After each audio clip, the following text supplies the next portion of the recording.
అక్కడ జూబ్లీహిల్స్లో ఎలక్షన్స్ జరుగుతున్నాయి కదా, ఎవరు గెలుస్తారు అనుకుంటున్నావు? నా అంచనా ప్రకారం అయితే బీఆర్ఎస్ గెలుస్తుందండి.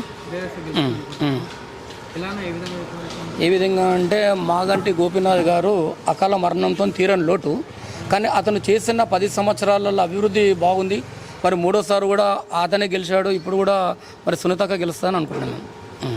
ఇక్కడ నవీన్ యాదవ్ లోకల్ క్యాండిడేట్ కదా, ఆయనే గెలుస్తా, ఇక్కడ నేను ఇక్కడే పుట్టి పెరిగాను, నాకే గెలుస్తా అని ఆయన అంటున్నారు. ఇప్పుడు లోకల్ నాన్ లోకల్ సమస్య కాదు, ప్రజలకు అందుబాటులో ఉన్న వ్యక్తి కావాలి. ఇప్పుడు మాగంటి గోపీనాథ్ వాళ్ళకు కూడా నివాసం కూడా ఇక్కడనే, మనకు అందుబాటులో ఉన్న వ్యక్తి కూడా మాగంటి కుటుంబం ఫ్యామిలీ మొత్తం అందుబాటులో ఉన్న వ్యక్తులు వీళ్ళు కూడా. అలా మనం లోకల్ నాన్ లోకల్ మనకు ప్రజలకు సేవ చేసే వ్యక్తులు కావాలి. ఇక్కడ హైదరాబాద్లో బీఆర్ఎస్ గవర్నమెంట్ జోరు అలాగే ఉందంటున్నారు. హైదరాబాద్లో స్థానికులు కానీ నాన్ స్థానికులు కానీ నాన్ లోకల్ కానీ మంచిగా బాగా బ్రహ్మరథం పట్టిరు. మనకు అసెంబ్లీ ఎలక్షన్స్లో ఇప్పుడు కూడా బ్రహ్మరథం పడతారు 100%. ఇక్కడ 2 సంవత్సరాలు గవర్నమెంట్ వచ్చింది కదా, కాంగ్రెస్ గవర్నమెంట్, మీ బస్తీకి అన్నీ జరుగుతున్నాయి అన్న మంచి పనులు. ఇప్పుడు మనం మాగంటి గోపీనాథ్ గారు 2 సంవత్సరాలు చేశాడు, 3వసారి అయితే గెలిచాడు. తర్వాత మాకు అప్పటి నుంచి ఇప్పటిదాకా ఒక రోడ్డు కానీ ఒక డ్రైనేజ్ వ్యవస్థ కానీ మంచినీటి వ్యవస్థ కానీ ఏమి చేయలేదు. అప్పుడు ఎలా ఉందో ఇప్పుడు కూడా అలాగే ఉంది సేమ్. అదే నవీన్ కాంగ్రెస్ పార్టీ వాళ్ళు అంటూ మైనార్టీ ఓట్లు ఇంకా వేరే అవన్నీ ఓట్స్ మాకే పడతాయి అని అంటున్నారు. ఇప్పుడు నా సంకల్పం నేను కూడా గుద్దుకుంటా. ఎవరి అభిప్రాయం వాళ్ళది. మైనార్టీ వాళ్ళే మాకు ముందుండి వాళ్ళే తిరుగుతున్నారు. ఇప్పుడు మాకు వాళ్ళే ఉండి వాళ్ళే ప్రచారం చేస్తున్నారు. మైనార్టీ వాళ్ళే ప్రచారం చేస్తున్నారు. మొత్తానికి ఇక్కడ ఎవరు గెలుస్తారు అనుకుంటున్నారు? బీఆర్ఎస్ గెలుస్తుంది. ఓకే, థ్యాంక్ యూ అండి. తప్పకుండా ఇక్కడ బీఆర్ఎస్ పార్టీ మాగంటి సునీత గారే గెలుస్తారు. ఎందుకంటే మాగంటి గోపీనాథ్ చేసిన అభివృద్ధి పనులే మాగంటి సునీతకు ఈరోజు గెలుపు అవకాశాలు తీసుకొస్తున్నాయి. అందులో ఎటువంటి సంశయం లేకుండా మాగంటి సునీత భారీ మెజార్టీతో గెలవబోతుంది. ఇక్కడ నవీన్ యాదవ్కి చాలా మంది మద్దతు వస్తుంది అంటున్నారు, అక్కడ మీద పొంగులాగా ఉంది నవీన్ యాదవ్. ఇంతకుముందు 2 సార్లు ఇక్కడ నుంచి ఓడిపోవడం జరిగింది. మళ్ళీ ఇక్కడ తను చేసింది తన క్యారెక్టర్ గురించి కూడా పెద్ద చర్చ జరుగుతున్న తరుణంలో మరి ఆయనకు ఓటు వేసే పరిస్థితులు ఇక్కడ లేవు. బీసీ ఎస్సీ ఓట్లు మొత్తము కాంగ్రెస్ పార్టీకే పడతాయి అంటున్నారు. అటువంటి పరిస్థితులే లేదు. బీసీలను మోసం చేసిండని చెప్పి ఇప్పుడు 42% రిజర్వేషన్ పేరుతో డ్రామాలు ఆడుతున్న విషయం ప్రజలందరికీ అర్థమైంది. 42% రిజర్వేషన్తో ఈరోజు ఎలక్షన్ జరిగే అవకాశాలు లేవని కూడా ప్రజలకు తెలిసింది. ఆ ఒక అస్త్రం పెట్టుకొని బీసీ ఓట్లు వస్తాయి అనుకుంటున్నారు, కానీ అవి రావు అని తెలిసిపోయింది. బీసీలకు ఎప్పుడు కూడా వాళ్ళు అన్యాయమే చేశారు. బీఆర్ఎస్ పార్టీ మాత్రమే బీసీల పట్ల నిలబడి వాళ్ళ హక్కుల సాధన కోసం కృషి చేస్తుంది. నవీన్ యాదవ్ ఆల్రెడీ ఇక్కడ ఓడిపోయాడు కదా, ఇక్కడ గెలిచే ఛాన్సెస్ ఏమైనా ఉందా మళ్ళీ? నవీన్ యాదవ్ పోయిన ఎలక్షన్లో పోటీ చేయలేదు. అంతకుముందు ఎప్పుడో ఓడిపోవడం జరిగింది. కాబట్టి ఆయనకు ఛాయిస్ ఎటువంటి పరిస్థితుల్లో లేవు. మాగంటి సునీతకు ప్రజలందరూ దీవెనలు అందిస్తున్నారు. అంతకుముందు గోపీనాథ్ గెలిపించుకున్నట్టే మళ్ళీ ఇంకా ఎక్కువ మెజార్టీతో సునీతమ్మను గెలిపించుకోవడానికి ఇక్కడ జూబ్లీహిల్స్ ప్రజలు సిద్ధంగా ఉన్నారు. కాంగ్రెస్ పార్టీ గెలిస్తే ఎలాంటి అభివృద్ధి జరుగుతుంది? ఇక్కడ అభివృద్ధి అనేది శూన్యం. ఎందుకంటే ఆయనే చెప్తున్నాడు, నా దగ్గర పైసలు లేవు, నా దగ్గర సాధ్యమైతే లేవు, నా చెప్పులు ఎత్తుకపోయేటట్టు ఉన్నారు అని చెప్పి ఎంతో అభివృద్ధి పదంలో తీసుకొచ్చిన బీఆర్ఎస్ పార్టీ మరి దేశంలోనే హైదరాబాద్ నగరాన్ని ప్రపంచ నగరంగా తీసుకురావడానికి ప్రయత్నం చేసింది. కానీ ఈ 2 సంవత్సరాల నుంచి ఈ హైదరాబాద్ నగరానికి మరి ఎటువంటి గుర్తింపు లేకుండా పోతుంది. అభివృద్ధిలో కూడా చాలా వెనుకబడిపోయింది. మళ్ళీ బీఆర్ఎస్ పార్టీ వస్తేనే ఇక్కడ అభివృద్ధి సాధ్యమవుతుందని ప్రజలు భావిస్తున్నారు. మాగంటి గోపీనాథ్ చనిపోయాక తన భార్యకు సీట్ ఇచ్చారు కదా, తప్పోటి అనే ప్రశ్నే లేదు. ఇక్కడ మాగంటి గోపీనాథ్ సీటు తప్పకుండా ప్రజలందరూ ఆమెకు దీవించడానికి సిద్ధంగా ఉన్నారు.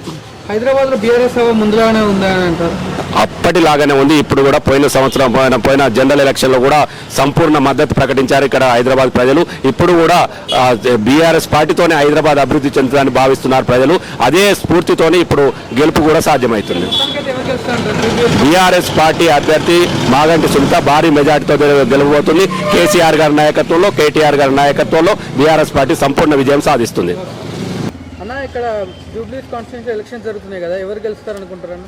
ఇక్కడ బీఆర్ఎస్ అభ్యర్థి మాగంటి సునీత గారు గెలుస్తారు. ఎలా చెప్తున్నారు? ఎలా అంటే మాగంటి గోపీనాథ్ గారు చేసిన సేవా కార్యక్రమాలు, అదేవిధంగా కాంగ్రెస్ ప్రభుత్వం వచ్చిన తర్వాత 2 సంవత్సరాలలో ఏ పథకం అమలు కాలేదు. కేసీఆర్ గారు చేసిన పథకాలే వృద్ధులకు కానీ గదే విద్యార్థులకు కానీ వారు అందించిన సంక్షేమ పథకాలు అందుతున్నాయి. కాబట్టి ప్రతి ఒక్కరు కాంగ్రెస్ పరిపాలన మోసం జరిగిందని ప్రజలు నిర్ణయం చేసుకున్నారు. కాబట్టి పక్కాగా టీఆర్ఎస్ పార్టీ ఇక్కడ గెలుస్తుంది. మాగంటి సునీత గారే గెలుస్తారు. లేదండి, మీరు ఎక్కడ ప్రజలను అడగచ్చు. మీరు నవీన్ యాదవ్ కార్యకర్త దొరికే పరిస్థితి ఇక్కడ లేదు. ఇక్కడ మాగంటి గోపీనాథ్ గారు చేసిన కార్యక్రమాలు ఉన్నాయి, బీఆర్ఎస్ క్యాడర్ ఉన్నది. అదేవిధంగా కాంగ్రెస్ ప్రభుత్వం పూర్తిగా వైఫల్యమైంది కాబట్టి ప్రజలందరూ విసిగుచ్చుకుంటారు. ఏ గడప గడపకైనా కానీ బీఆర్ఎస్గా ఓటేస్తాం, వారే సంక్షేమ పథకాలు ఇచ్చారు, పెన్షన్లు కానీ ఏదైతే వృద్ధులకు కేసీఆర్ గారు ఇచ్చిన పెన్షన్ 2016 వస్తున్నాయి, అవే వస్తున్నాయి. కానీ కాంగ్రెస్ ప్రభుత్వం 4000 ఇస్తా అని చెప్పింది, మోసం చేసింది. ప్రజలంతా మాట్లాడుతూ ఉన్నారు. బీసీ ఎస్సీ ఓట్లు మైనార్టీ ఓట్లు మొత్తం కాంగ్రెస్ గవర్నమెంట్గా పడతాయి అంటున్నారు. ఎట్లా పడతాయి? వాళ్ళు ఏం చేసిరని పడతాయి? మొత్తం ఇప్పుడు పోయినసారి కంటే మెజార్టీ ఇప్పుడు బీఆర్ఎస్ ప్రభుత్వం అనుకున్నది. ప్రజలందరూ విసుగుపొందిర్రు. ఈ హైడ్రా తోటి ఇక్కడ ఉన్న ఏరియా అంతా, స్లమ్ ఏరియా అంతా భయం ప్రాంతాలకు గురి చేసే పరిస్థితిలో కాంగ్రెస్ ప్రభుత్వం చేసింది కాబట్టి ప్రతి ఒక్కరు బీఆర్ఎస్ వైపే మొగ్గు చూపుతారు. కాంగ్రెస్ పార్టీ గెలిస్తే ఎలాంటి అభివృద్ధి జరుగుతుంది ఇక్కడ? కాంగ్రెస్ పార్టీ గెలిస్తే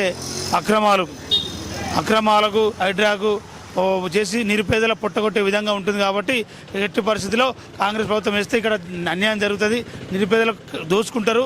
అందులో దోపిడీ రాజ్యం ఉందన్న ఉద్దేశంతో బీఆర్ఎస్ ప్రభుత్వం ప్రజలు ఉన్నారు, కాంగ్రెస్ ప్రభుత్వం వైపు లేరని ఇక్కడ ప్రజలు స్పష్టం చేస్తూ ఉన్నారు. మాగంటి గోపీనాథ్ గారు చనిపోయాక తన భార్యకు సీట్ ఇచ్చారు కదా, బీఆర్ఎస్కి ఏమైనా టఫ్ పోటీ ఉంటుందంట? టఫ్ ఏం లేదు. ఇక్కడ మంచి మంచి బీఆర్ఎస్ నాయకులు ఉన్నారు. అదేవిధంగా విష్ణువర్ధన్ రెడ్డి కానీ, అదేవిధంగా ఇక్కడ బీఆర్ఎస్ క్యాడర్ అంతా యువకులు కానీ, వృద్ధులు కానీ, మహిళలు కానీ వాళ్ళు భారీ మెజార్టీతో గెలిపించామని, సునీతమ్మ గెలిపించామని గడప గడపకు వెళ్ళినట్టు చెప్తా ఉన్నారు. మీరంతా టీవీలో చూస్తూ ఉన్నారు. కాబట్టి నవీన్ యాదవ్ ఇక్కడ క్యాడర్ లేదు. అతని గత చరిత్ర అందరికీ తెలుసు.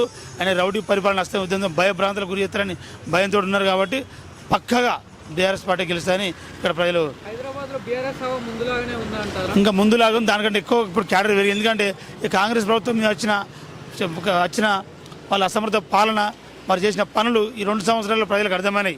బీఆర్ఎస్ పార్టీ మేలు, దీనికంటే బీఆర్ఎస్ పార్టీతో అభివృద్ధి సాధ్యం. హైదరాబాద్ మొత్తం బీఆర్ఎస్ పార్టీ ఉంటేనే సుభిక్షంగా ల్యాండర్ ప్రాబ్లం లేకుండా ఉంటుందని ప్రజలంతా కోరుకుంటున్నారు.